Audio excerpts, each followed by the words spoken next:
myself, I see myself not as a superhuman or a hero or any of those accolades that have been bestowed upon me. I am merely a survivor. Do you understand what that means? A survivor. Basically somebody who survived. Survival is one of the most overlooked things on our path to success. Survival is one of the most overlooked things in life. Yet survival is one of the most natural instincts a human being has. All of us are survivors. Think about your life. You know, many people have come up here who you thought had this perfect life, and then you realize, bloody hell, you know, it wasn't like that. They had to go through a lot. And maybe I've had an easier life than them. So survival is the most important ingredient to you being successful. And survival is not pretty. Survival is always very intense, and it's a messy process. Do you understand what I mean? It's messy. You can ask anybody who you look up to as a really successful person. I've even spoken to Dato Suri about this. How do you make it? I survived. So it begins, the start of your journey, all of you, is merely survival. And it's very natural. When there's a newborn baby, what is the first concern? The doctor, the parents, the family, the household, is basically that the child survives. That the mother who gave birth also survives. That's why we say, baby and mommy, both okay. And everyone goes, you think everything is okay now. Then it becomes easier after that, right? But survival is the most primal instinct a human being has. You can take the most gentle person and you put them in a life-threatening situation, and you will be surprised what they will do to survive. They'll become violent, they'll become a different person, because now the survival is on the line. So today I'm going to talk about surviving in this business. This is your first milestone. All the skill in the world is of no use if you're not around anymore. Do you realize that? Guys, all the skill in the world, you could be really good. You know, I can give you so many stories. I'm going to share many other people's stories, and I'm going to put a little bit of mine into the mix. And maybe I can drive home the point as to how important, how essential, and how powerful this concept is of survival.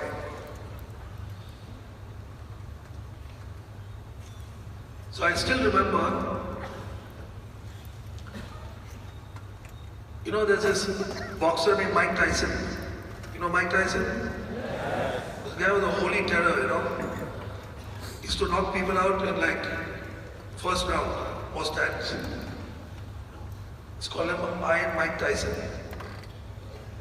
Many years later, they asked him, you know, what were one of your secrets? He said, listen, let me just tell you something. See, we all have a plan before we get in the ring. We watch videos about the other guy, we have a strategy. Me and my team plan how to counter this fellow who I'm going to be fighting. He's saying that the bell goes, and he said, when you get hit in the mouth the first time, like boom, he said then all your plans go out the window. You're straight on to plan B now. Oh, lag gaya mere ko. And I was thinking about him because the present heavyweight champion of the world is a guy named Anthony Joshua from England. Very nice guy. I met him in England a few months ago, maybe last year. And Anthony Joshua was defending his title against a Russian guy. And I like to watch boxing, so I stayed up till late watching. And Anthony Joshua is the reigning heavyweight champion. The Russian guy is stocky guy. It's like one, like a little bulldog, you know. Like this he comes, like this. And then boom, boom with his left hand. And in the first round he broke his nose. Anthony Joshua's nose was bleeding, man. He broke his nose in the first round. The world champ, bang! Naak toot gaya. And then he had to survive. How would you feel if you had a broken nose? Would you carry on boxing? But he landed one sucker punch, it's called bang. And he broke Anthony Joshua's nose. The nose was bleeding. And he just survived. And eventually knocked out the Russian guy in the 8th round. But he was confronted with that same thing. You understand what I mean? What am I going to do? I'm going to quit. My nose is broken. Maybe I should stop fighting. Call it a day. But that was an option for him. He carried on. He said, let me stick it out. Another 2 rounds. I'll protect my nose. He kept his guard up. You understand? So the guy couldn't hit him on the nose again. Changed his style. Stuck it out. Got his chance. Wore him down. Got it. Boom. 8th round got him. So, on the path to success, there are many, many times in life where you will be pushed to the brink. It's called breaking point. And you must expect this. Because a guy like Anthony Joshua knows full well that if he wants to stay the heavyweight champion of the world, he's going to have to take a few hits. Correct or not?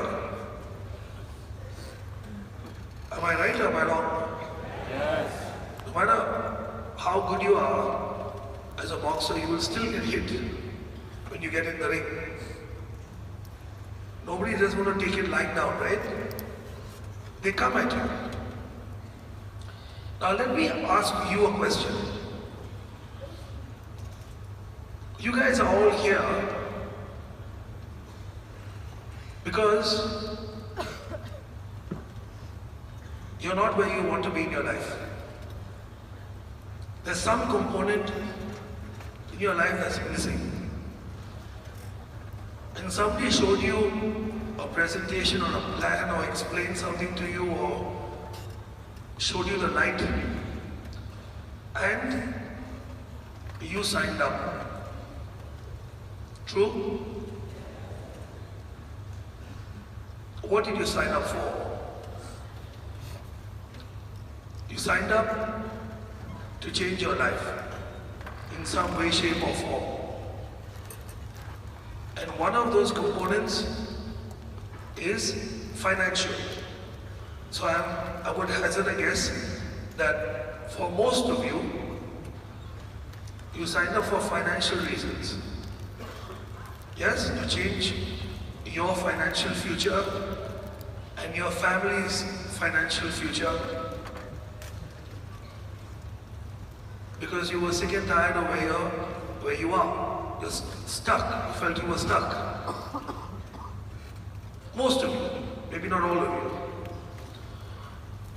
Now in the presentation, a bunch of a concept is explained to you, products are explained to you, the company is explained to you, and there's a component which is estimated potential income that you can create for yourself and your loved ones, which goes into crores of rupees, millions of dollars. Yes? Now many of you don't even know how many zeros there are beyond a certain point. So if you do this right, you're going to be in a position where you're earning crores of rupees or millions of dollars per annum, not one time. Okay? Think about it. You think it's a joke? Think it's a joke? Hell no. You try going and creating $1 million income for yourself in any industry. Forget about QNET. Any industry. You choose the industry. All of you come from different backgrounds, right? Choose your industry and think what it would take for you to create that kind of income for yourself.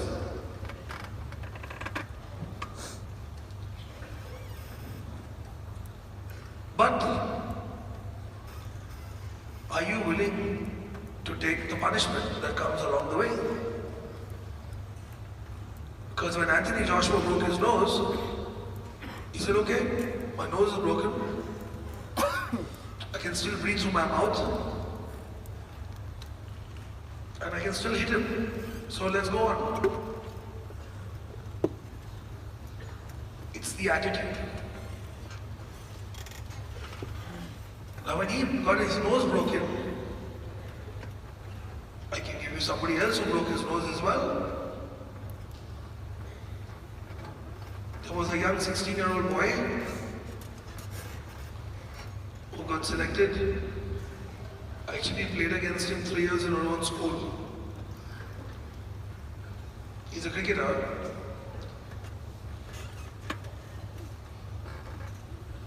And he ended the career of many of my friends who sadly were bowlers. At the age of 15, he was selected as a man to play for Bombay. On debut, he made 100 in the Ranji Trophy. At the age of 16, he was selected to tour Pakistan. It's not Sachin Gupta, it's Sachin Tendulkar.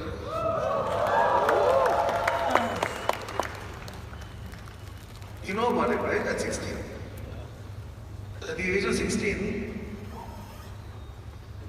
he went to Pakistan. Curly hair, chubby boy. And they all loved him over there. They were intrigued. 16-year-old guy coming to Pakistan. Beta. So all the senior guys invited on them him over to their home. So there was Wasim Akram, Waqar Yunus, Javed Miadad, Abdul Qadir. Yeah? And they all were intrigued, who is the 16-year-old wonder boy? So they invited him to their home, introduced him to the family, their kids. They had kids his age, teenagers, you know what I mean? And then the series, the warm-up game started. So one of the warm-up games, you know the warm-up games, not the proper test match. One of the warm-up games I still remember because I was watching. Because I played against him. I was watching and that time he used to bat number 6 or something.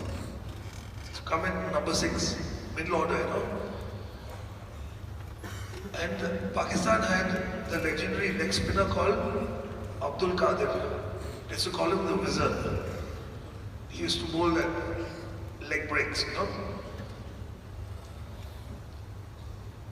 He was a scrawny little guy. 1 over, he hit Qadir for 3 sixes. Down the pitch, bang, bang, bang. That guy is not used to be treated like this, you know. It's called disrespect. He hit him out of the park 3 times. Then the Pakistanis started to scratch their chin. बच्चा तो खेल सकता है. The boy can play. So because of that, he was included in the test team. Because Dilip Vansarkar was 50-50 fitness-wise. So Tendulkar was included in the test team.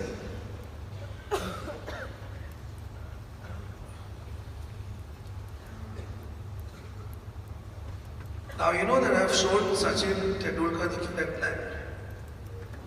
Do you know this? I've actually shown the presentation in his house. He didn't interrupt me, huh? He waited till the end. I did marathon and relay also with him. Beginning to end.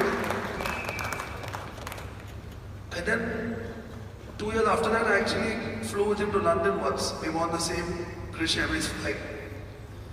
And we happened to be sitting next to each other. We both like the same brand of watches. So we got talking. And he remembered me because I'd spoken to him about the watches and school. I played against him in school and he remembered my school.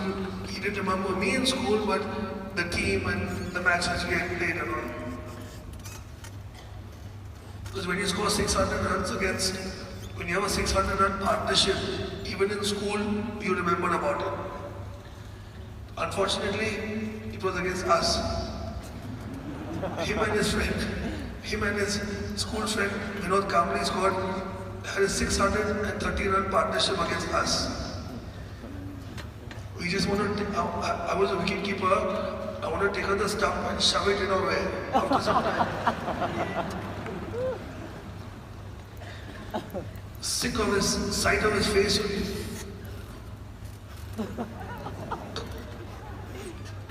And he irritatingly nods his head after he hits a good shot. He's telling himself, yes, that's nice. It's like he goes like whack, then goes. Then we go for a walkabout, he'll come back. And he's nodding. It's like talking to himself, yeah, that's the one. Yeah. I did it right. Then take the stump and hit him on his head only.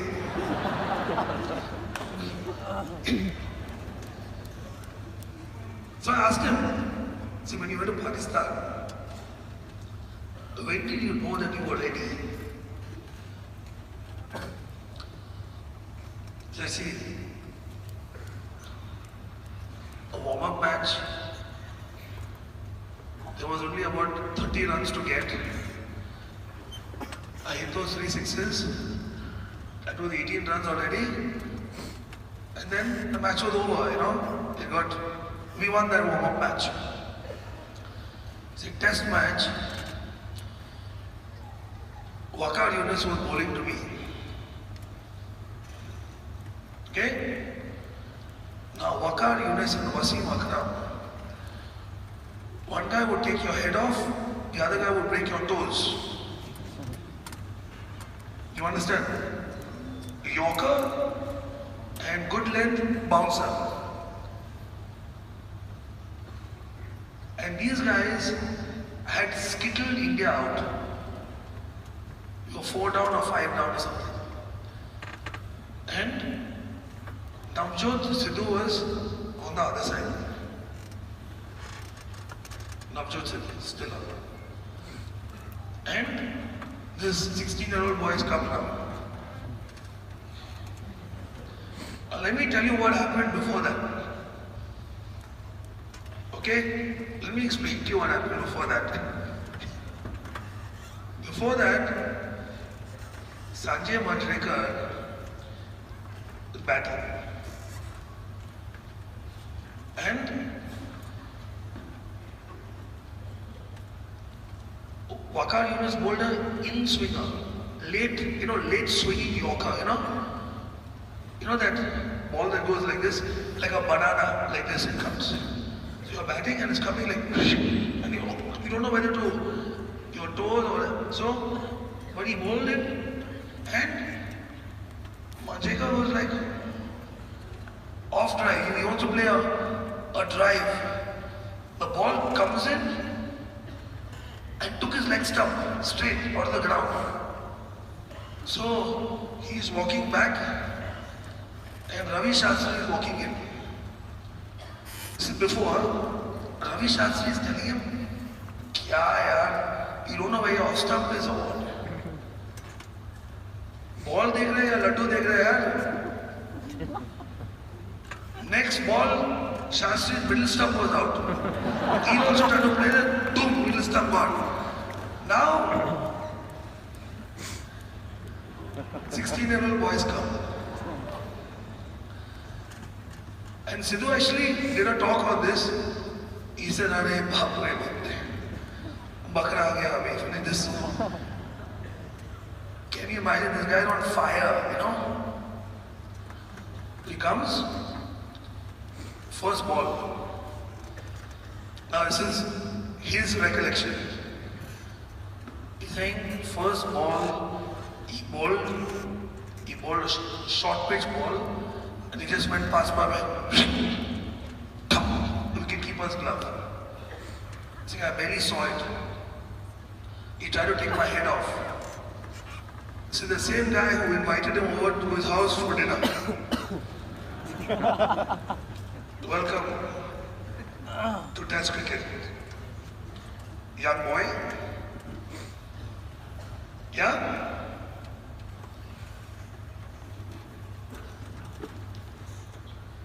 Few overs later, he broke his nose. You know that? Short pitch ball, bang. Navjot Sidhu said, "Boss, the inevitable has happened. The kid is down. Retired hurt." Then they're all crowding around him, telling him, come, we take you off. He said he heard a little shrill voice. Me khelto. I play. Me khelto. Nose plastered now, fixed him up, back, first ball. What did Waqar do? Took his head off, literally. Yeah, next ball, screaming, in-swinging Yorker. His top delivery that is taken, Manjrekar and Shastri knocked their fucking stumps out.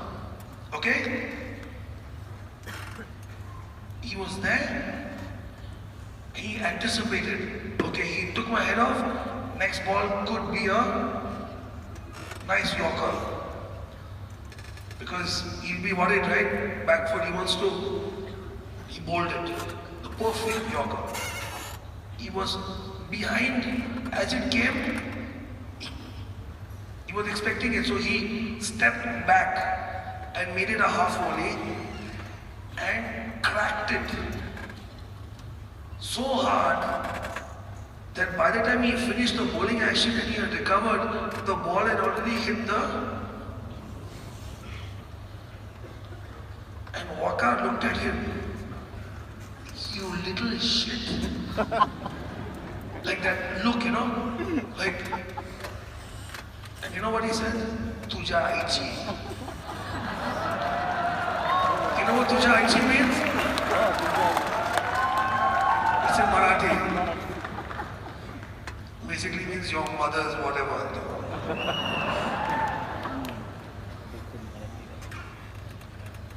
16-year-old boy.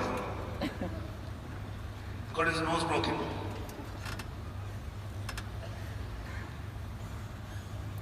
Do you understand what it takes to succeed? There's a saying in cricket, I'll give you all the analogies today. Saying in cricket, when you're opening batsman, you give the first hour to the bowlers. You know that, right? The opening batsman plays as few shots as possible on the first day of a test match. First hour. Ball is new, it's moving, he survives. He can survive the first hour. He has the rest of the day after that. So everyone you heard on this stage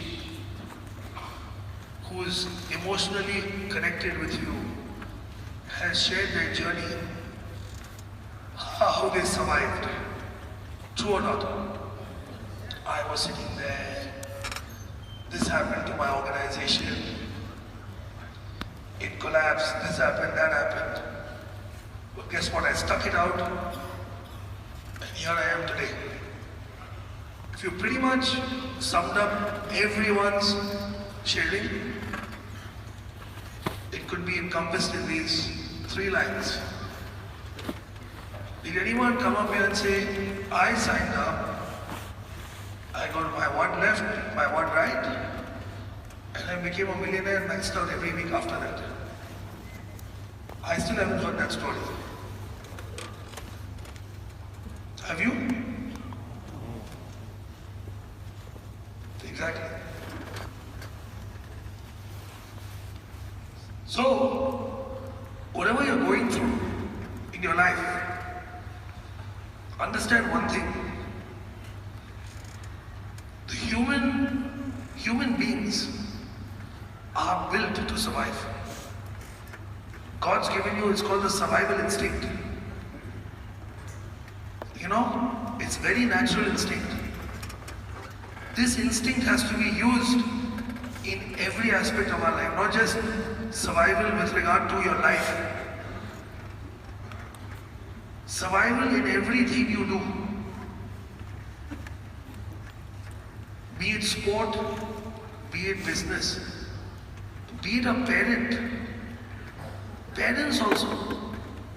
When you have your kids, man, the first 1-2 years for the mother and father is like survival. No sleep. That baby becomes the center of the universe for the whole household. Yes? Your whole schedule goes for a toss. And those of you who have kids, I guarantee you, I know for a fact that after you have your first kid, you love your parents a little more. True or not? Because you realize, oh my God. And I have 2 brothers and 1 sister. They did this shit 4 times. Ayyo.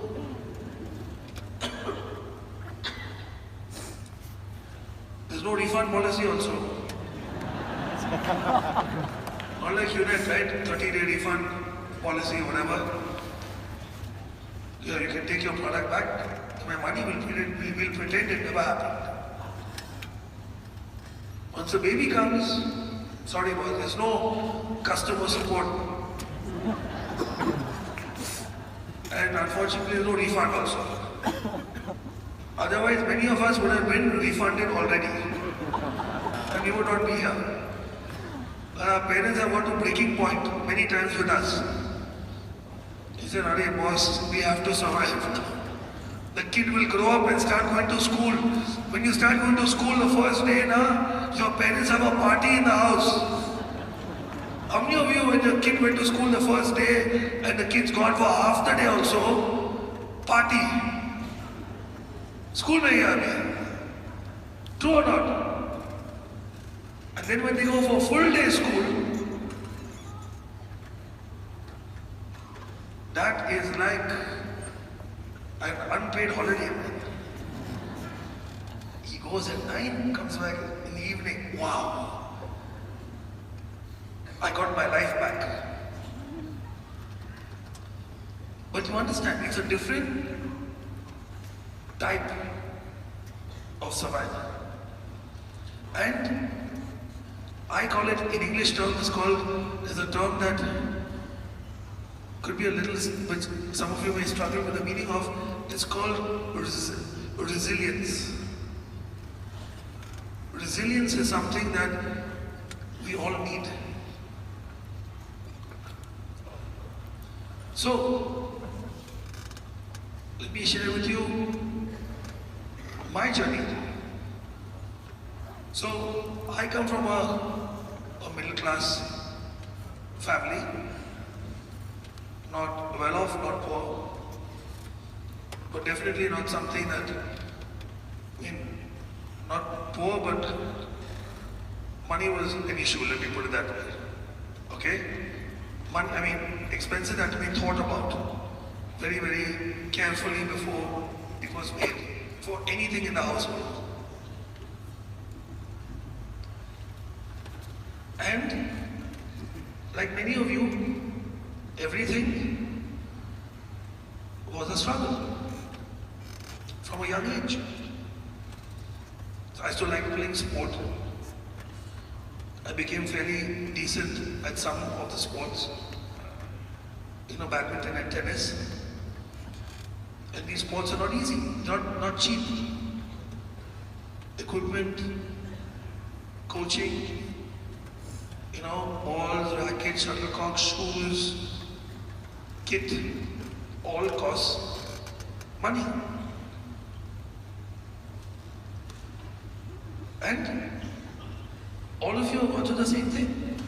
Many of you, if I bring you all up on stage, many of you will say the same thing. I was not a privileged kid.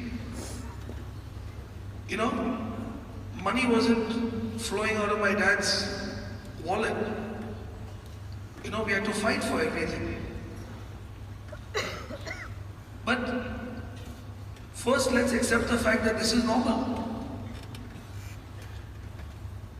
There's no advantage or disadvantage.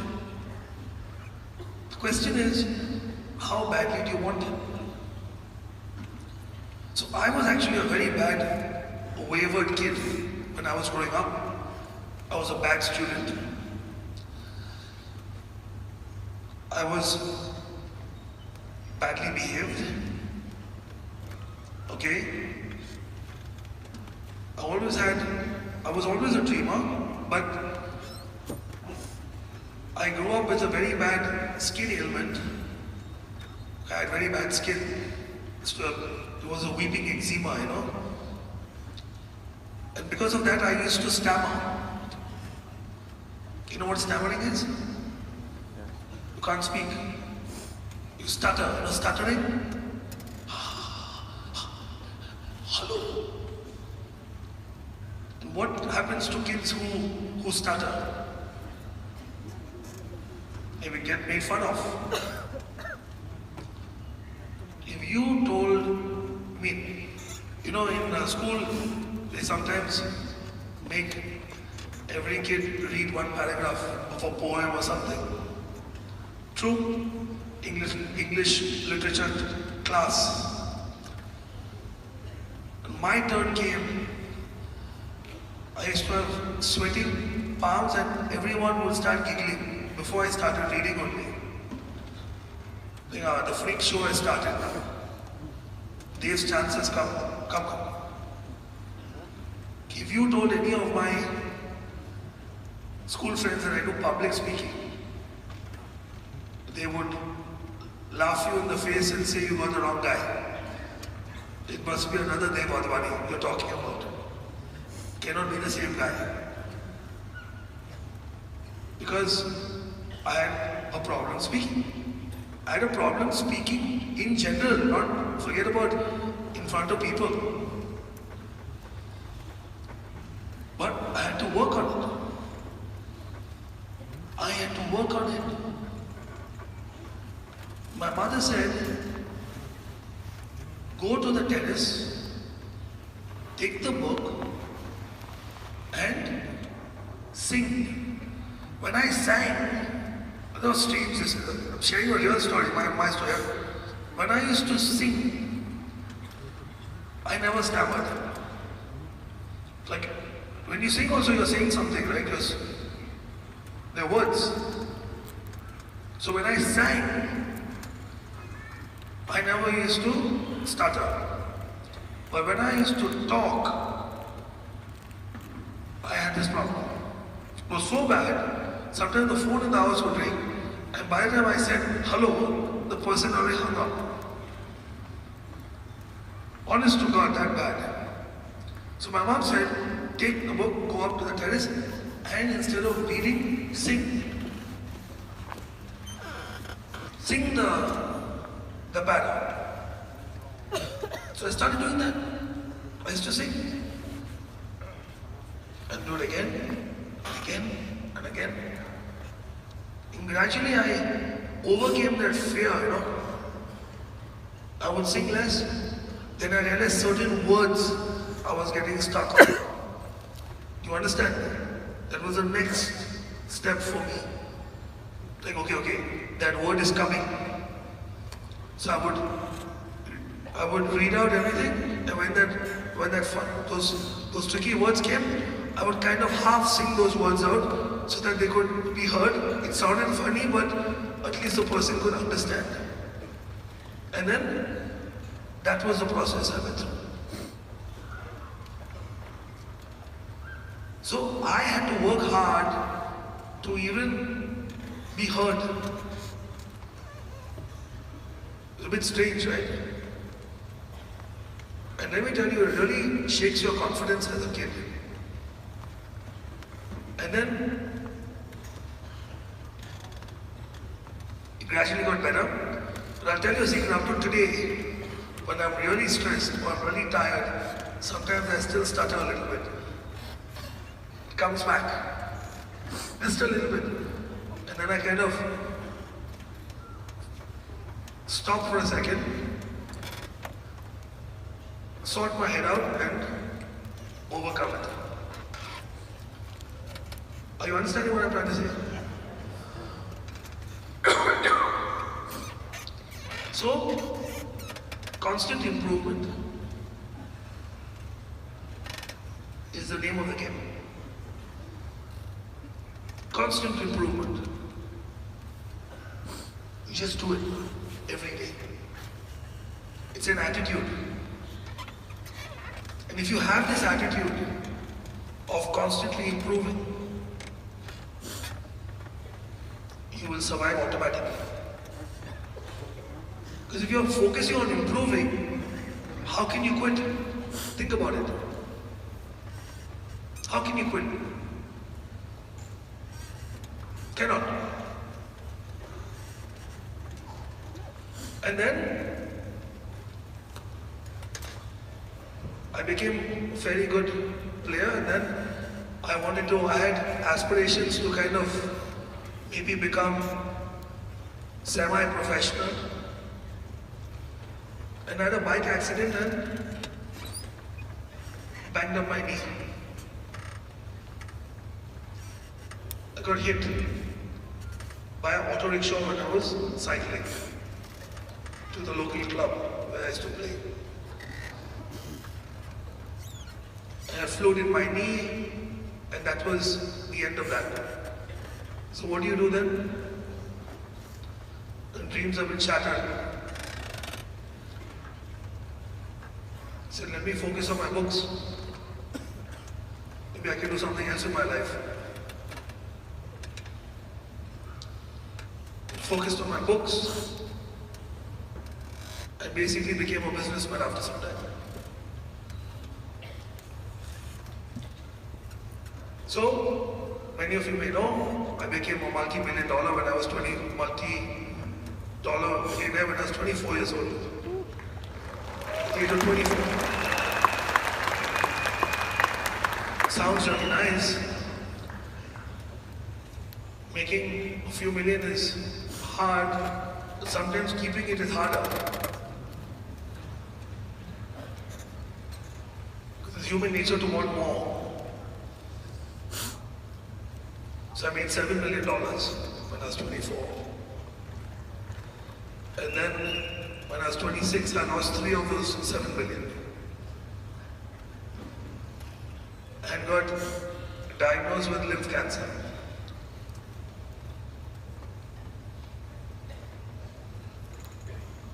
Nice? Lymph. My dad had got lymph cancer a few years before that. I had to go through my treatment. Went through my treatment. If you look at my eyebrows very closely, you'll see that they're very thin on the side. I lost all my eyebrows, only half of them properly came back. Life carried on. And then, one day somebody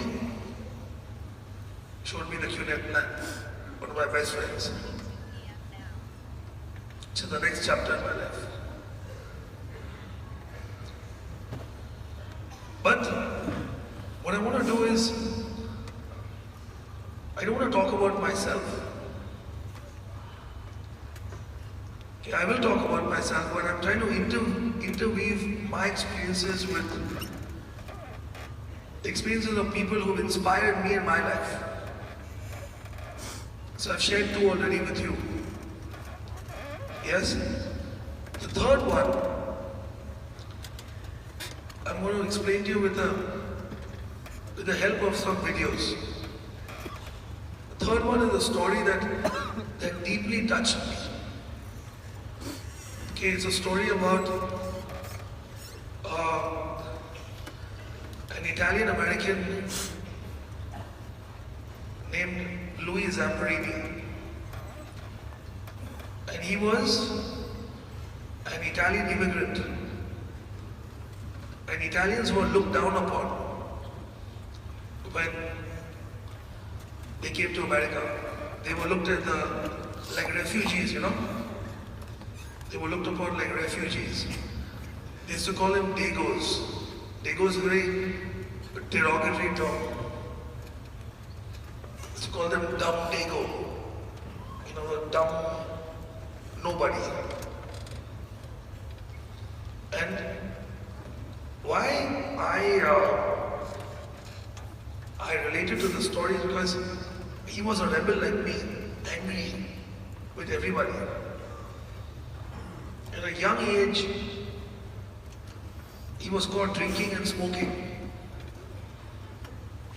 When he was barely like 10 years old, 11 years old, he had already started bad habits. He used to take a milk bottle and he used to put booze in it. He used to steal. He used to go to the shop, shoplift, and then basically do things like this. And one day, he was being chased. And his brother saw him running away from the shopkeeper and policeman. He said, I think this kid can run, you know. This kid can run. He saw him running, you know. He said, this guy ran fast. Of course, he was scared. Okay? So he decided to train him just as a runner. But not like a professional runner or anything. Just said, let's go running. And he was totally disinterested. He said, nah, I don't want to run. So he played the first one.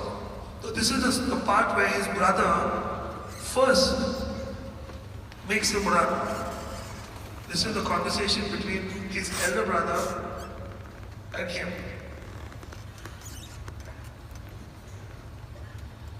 Can't do this for you. Louder. I'm not like you. I'm nothing. Let me be nothing. What are you talking about? I can't make a track team. I didn't even know why you. Yes, you can. If you can take it, you can make it. What? If you can take it, you can make it. Alright, you train, you fight. Way harder than those other guys, and you win. You get out from under them. Or, you keep going the way you're going, and you end up as a bum in the streets. You can do this, Lou. Just gotta believe you can. I don't believe. I do. Come on. Andiamo. Forza! Vabbè.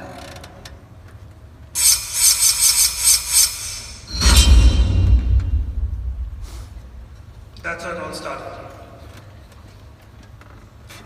That was his sign up. He didn't believe he could do it. He didn't want to do it.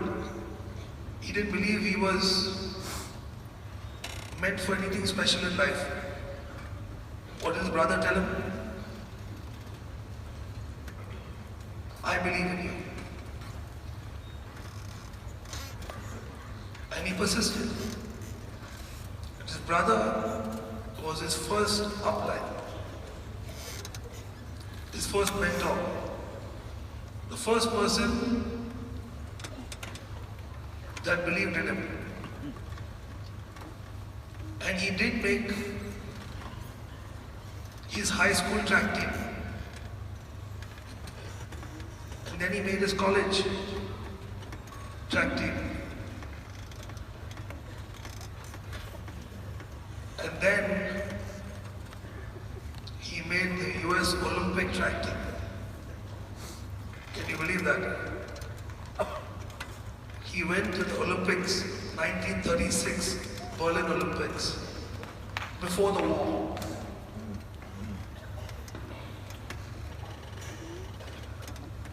And he competed at those Olympics. But at that Olympics, it was his first Olympics. He still hadn't reached his peak as an athlete. He was still, so he knew that the next Olympics was going to be the year that he could actually go for a medal. So the next one, number 2, is when he's going to the Berlin Olympics and his brother, same guy on the cycle, is sending him off to the Olympics. You know, at that time they used to travel by train. There were no planes back then. Number 2. Why would I come? You're not going to win. Sure, I know that. It's all right. 4 years' time, next Olympics, that's when I show him. This is just the tryouts. See, this is only the tryouts. Okay. Next Olympics is when we really do it.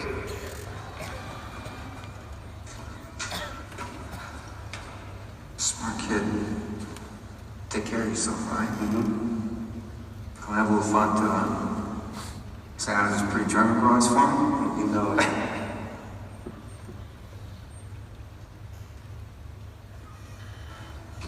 Come here. Thanks, Pete. For everything.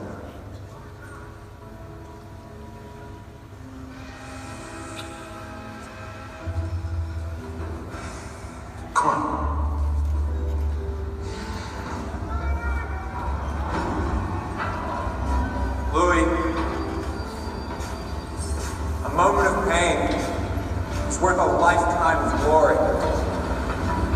You remember that?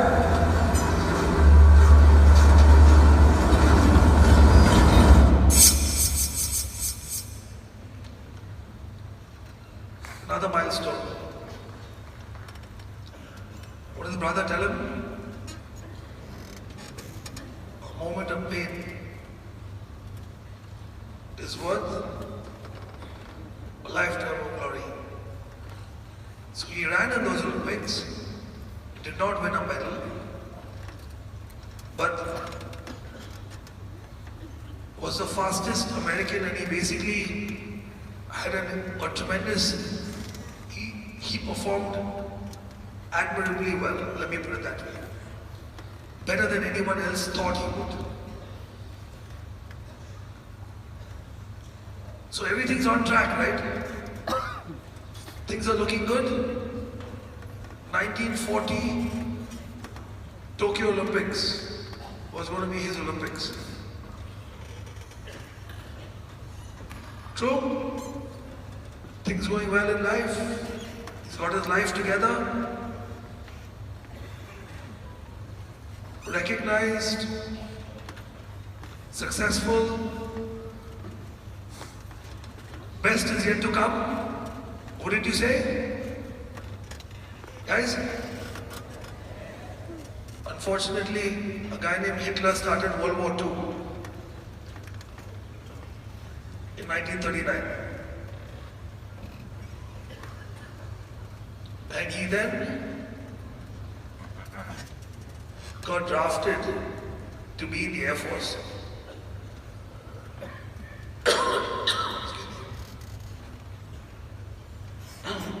What happened to his dreams? He wore uniform and started doing bombing runs. You know the big bombers? And on one of the bombing runs, his plane got shot down. And they crashed in the Pacific Ocean.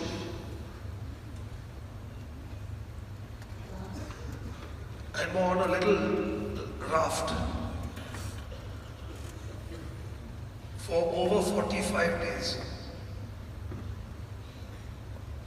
before they got rescued. Do you know what it is to survive 45 days on a little rubber raft?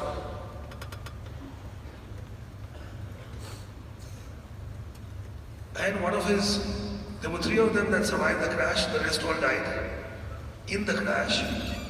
One died on that raft. Only 2 of them, they were skin and bone. And they finally got rescued. Ship came and found them. Good thing or bad thing? Good thing. Unfortunately, it was the Japanese that rescued him. You know that Japan was fighting America in World War II? Yes? But the Japanese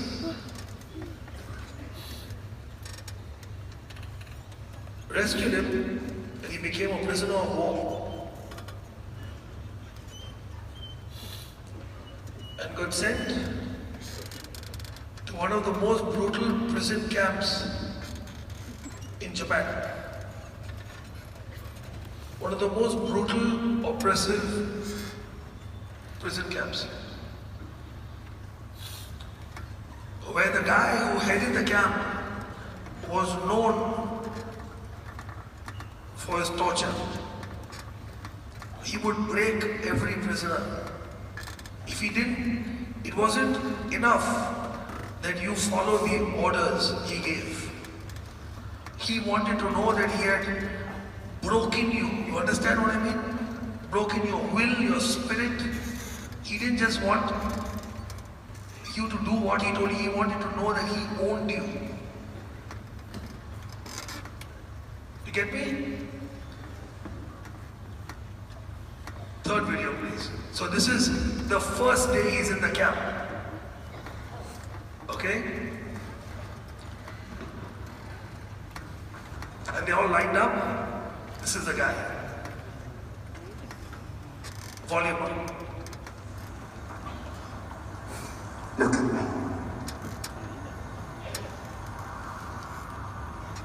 Look me in the eye.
Pause it here.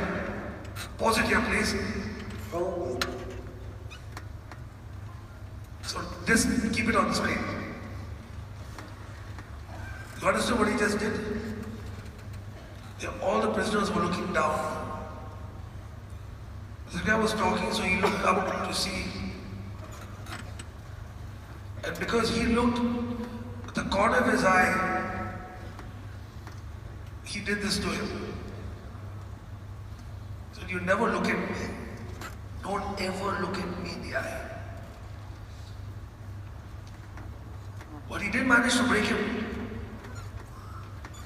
Now he's doing hard labor. Understand this. Hard labor. Not getting food. Malnourished. And this has gone on for over a year now. He's a prisoner of war for over a year. So what's his physical condition? What do you think? Very bad. Correct? So now what he does,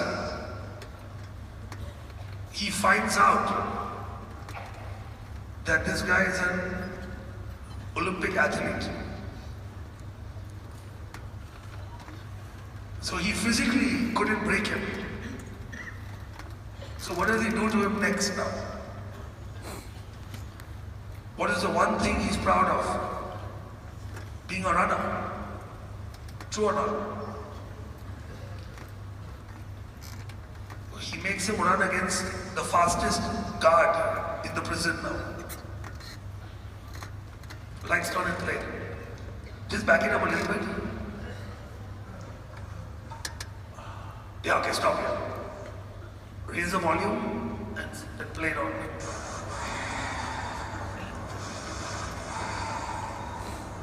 Don't look at me. Don't look at me.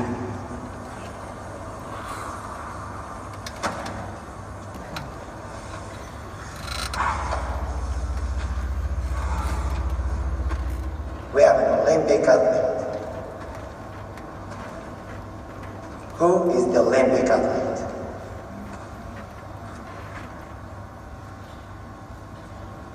Who is the Olympic athlete?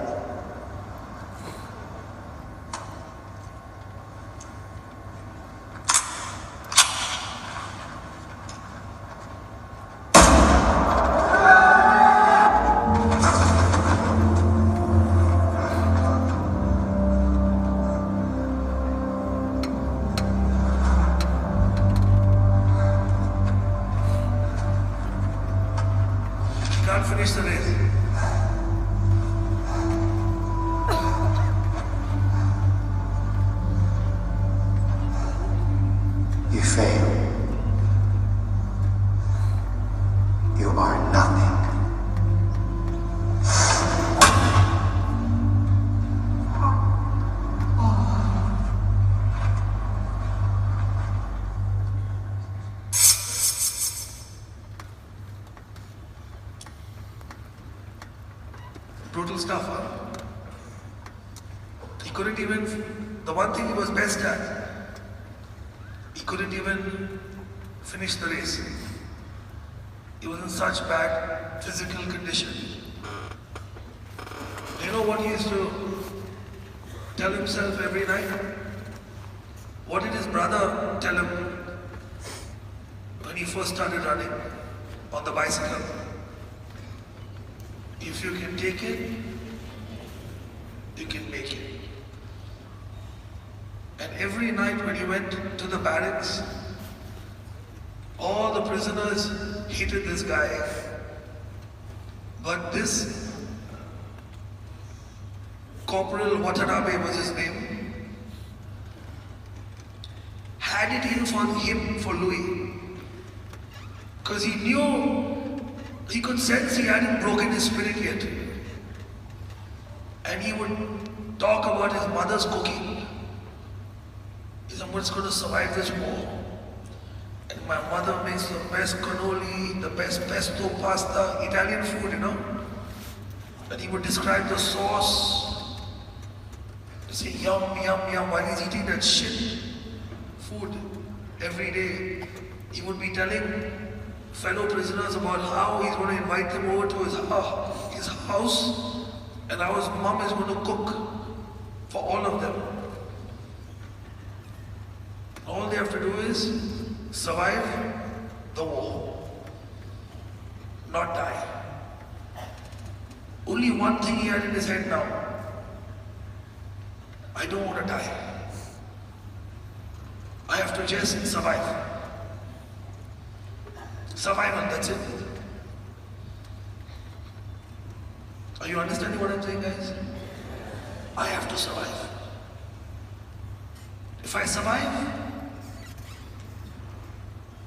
life is okay after that. We'll figure it out. Right now, my one role is survival. And time passed on. And by now, he's over 2 years prisoner. His physical state has gone even worse. And this Japanese guy is even more determined to break him down. So he's still not finished with him. So after some time, this happens. Play the next video.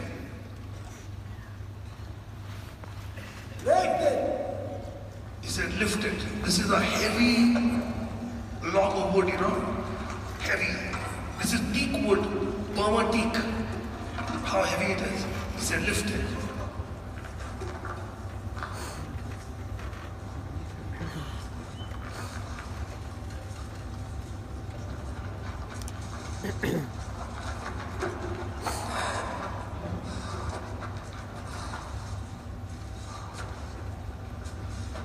Over your head. Suppose he says, "Lift it." He lifts it and he says, "I want it over your head."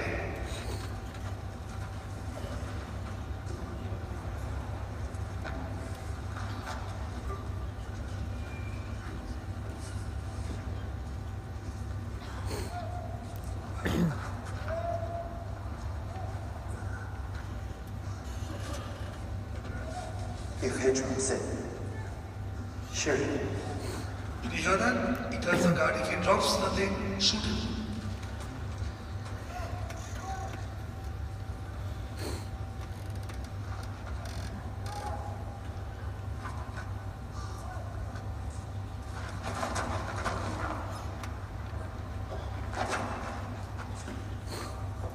For those of you who go to the gym, you know what it is to lift anything heavy above your shoulder height.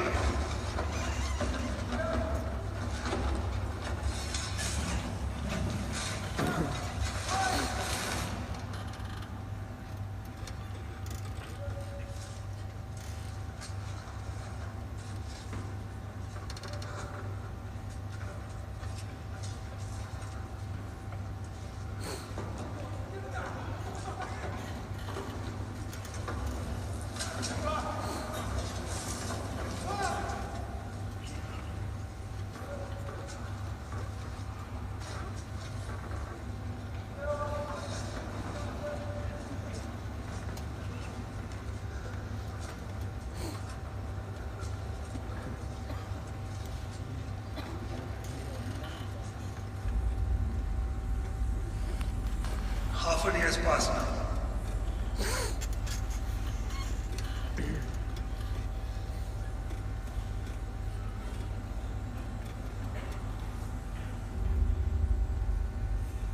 Everyone stop working, they're watching this shit happening.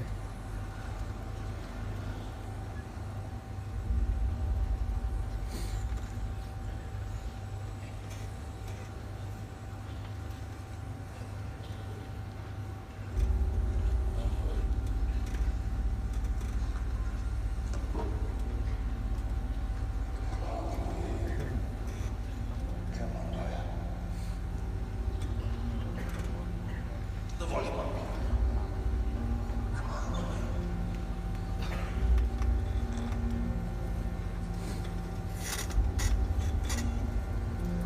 Look what he does now.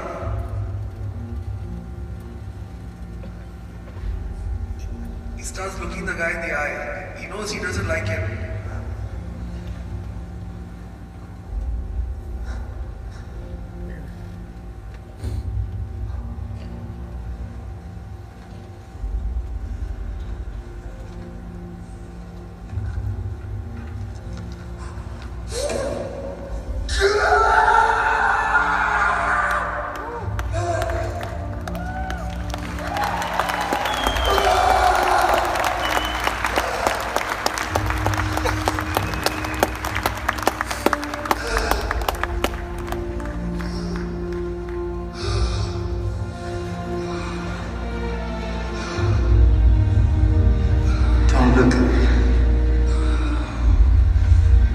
Don't look at me.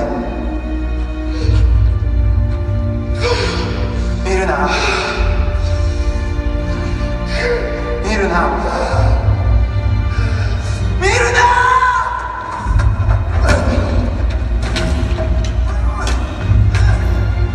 Don't look at me.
That's called resilience. He broke the Japanese guy. The Japanese guy didn't break him.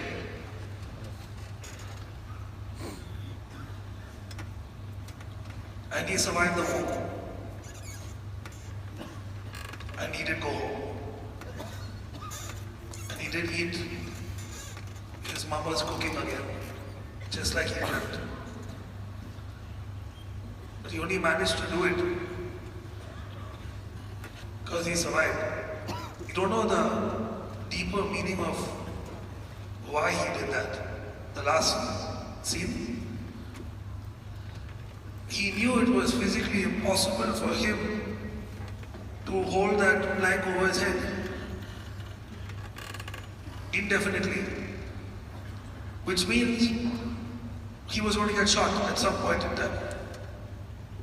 Yes? So he did the total opposite. He challenged them. And he innovated to get himself out of the situation. He said, okay, I'm a dead man anyway.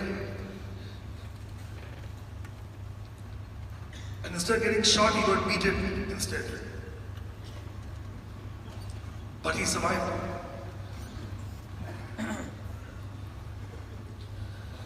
And the amazing part What was his dream? To compete at the Tokyo Olympics, right?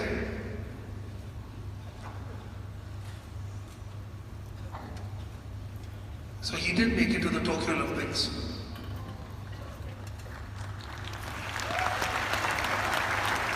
As, you know, one of the runners that carries the Olympic torch, as an 80-year-old man, he was one of the guys who carried the torch. You know, the torch keeps changing hands, right? And that's the remarkable. You should watch this movie. It's a fantastic movie. It's called Unbroken. It's an amazing story. Because this movie really helped me. Because it came out a few years ago. And a few years ago, I fell ill again. This time I got throat cancer. That's why my voice sounds a bit rough and hoarse and stuff like that. And you can ask any of the guys, my status for the longest time has been, if I can take it, I can make it.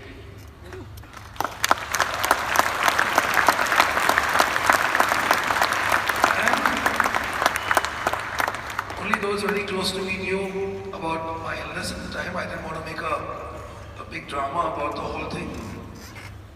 Okay? But the first time I fell ill, as a much younger man, one thing struck me. The one thing that struck me was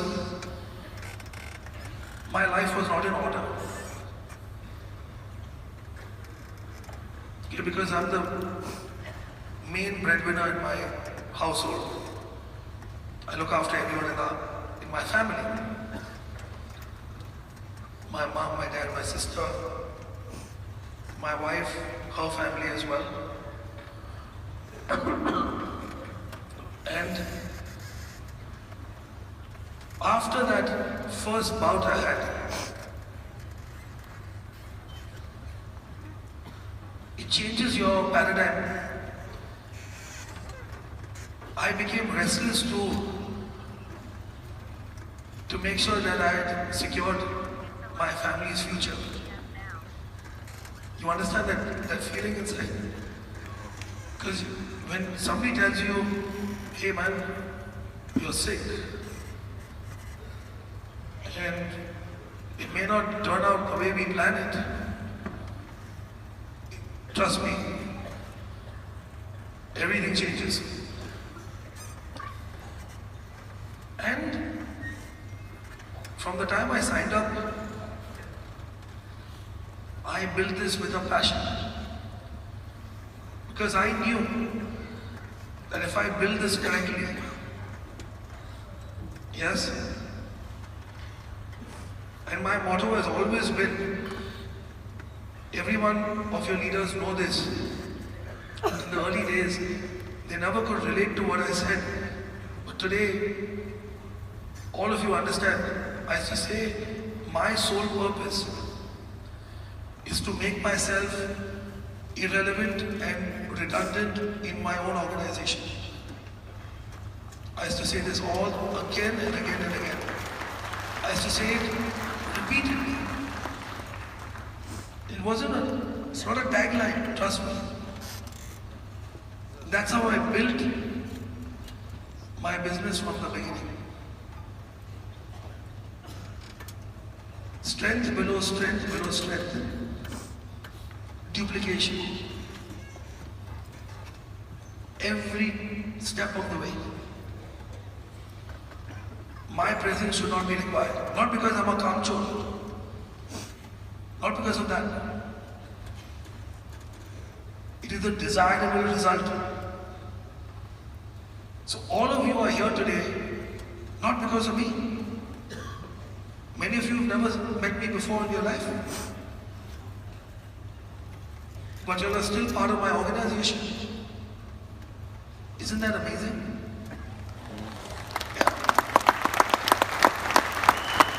So I built it in that manner. And I was blessed to have fantastic leadership that today are your leaders, your iconic uplines. Many of them are better than me in the presentation, in the closing, in their training.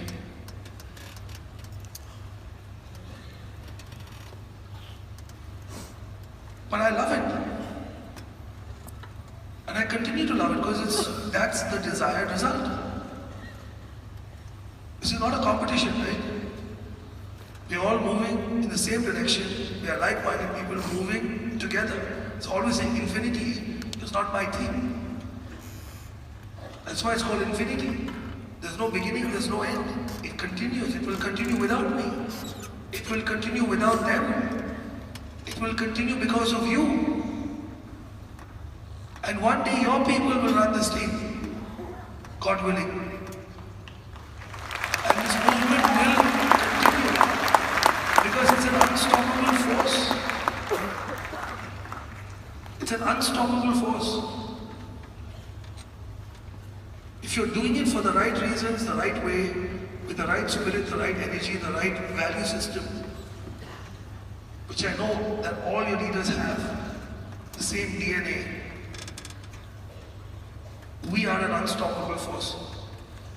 No matter what the circumstances,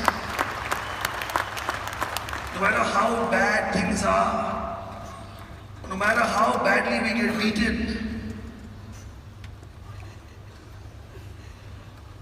and sometimes, figuratively speaking, I have felt like him holding the plank over my head. Can't drop it. Cannot. Gotta keep it.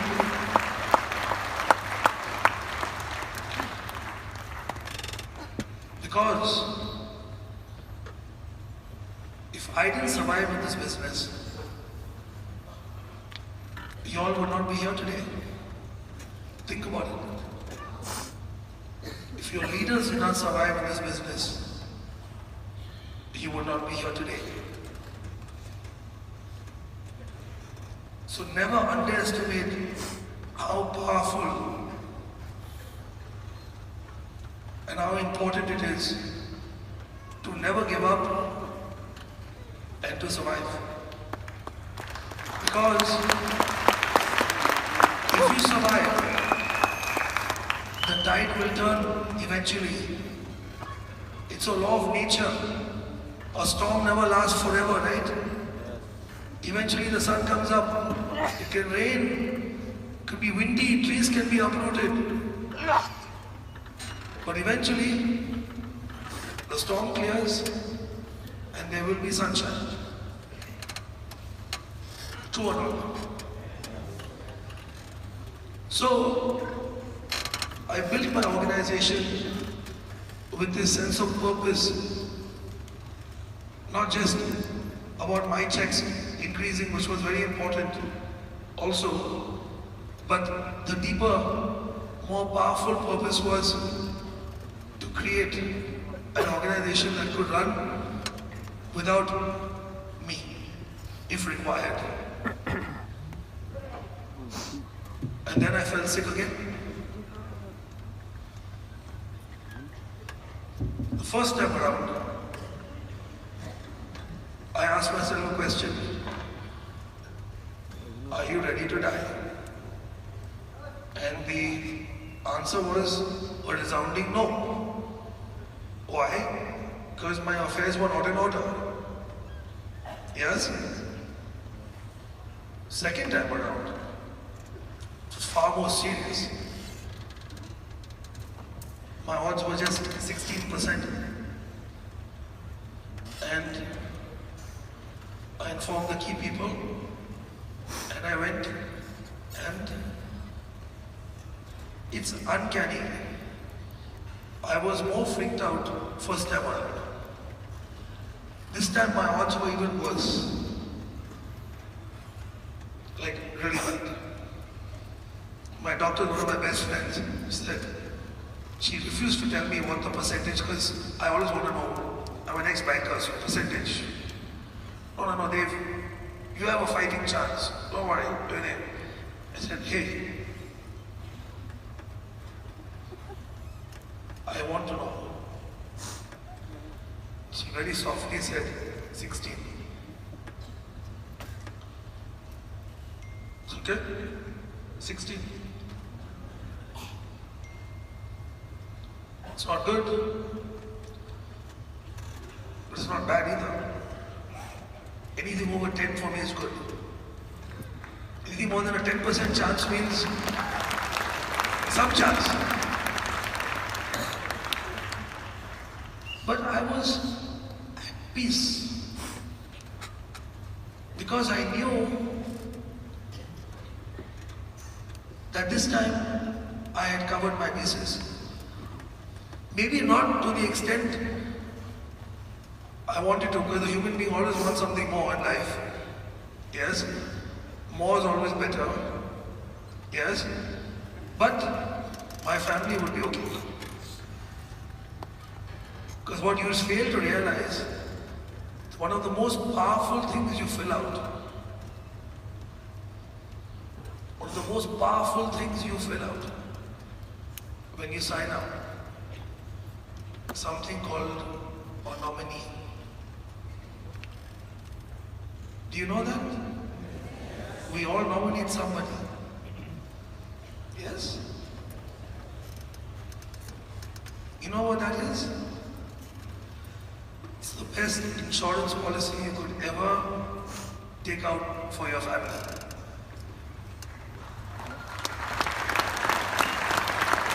We are the only company that will pay your family even after you're gone. Because you built it, right? Which other company does this till? Makes me so bloody proud. So I had a word with Chief, with VP Sati, with Mr. JR, with Trevor, with Dato, with Japa, and they all wish me well. And I said, listen, I'm going to take care of what I need to take care of now. I need to take care of my health, okay? You just promise me one thing. Everything's going to be okay. You're going to look after everything. I said, Dave, don't even think about it. Spoke to Sachin, Kavita, Sharful. He took over the team. Sharful and Kavita and Sachin said, don't worry. Something over. You just take care of yourself. Don't worry. When it comes to LS, LDC, CTC, events like this, doesn't matter which side, left side, right side, upside, downside, we are together. हम लोग सब साथ में हैं.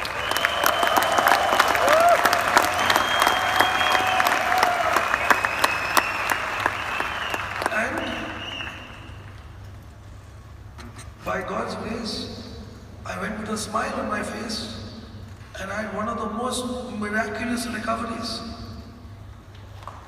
And today, I can start screaming again. But not for too long. Not for too long. Now they call me the whisperer. When I talk in undertones. The girls call it the bedroom voice. The whisper. It's quite sexy, you know? Like the Godfather, no?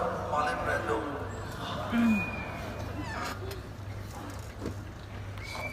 And the long and winding road brought me here to spend this evening with you guys.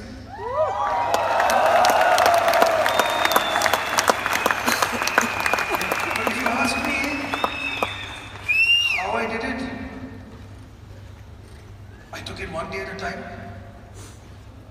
I gave it everything I had. on most days. Truth be told, some days I'm kamchor also like you. But never 2 days in a row. You understand what I'm saying? 2 days in a row you become kamchor, that means becomes a habit. One day, chalega. But the most important attribute that I put to my success is my survival instinct. Never give up and find a way to survive the day. Because tomorrow's another day. Tomorrow's another day. And your duty is to make it to tomorrow. You never know what's going to happen tomorrow. And I just carried on that. And along the way, I met some amazing people who basically helped change my life because of their hard work. And the AV guys made a video, and this is my tribute to all the people that helped me get here. And that helped me up to this day keep me here. It's all thanks to them. So I try to share this with you.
If you can take it, you will make it. make it.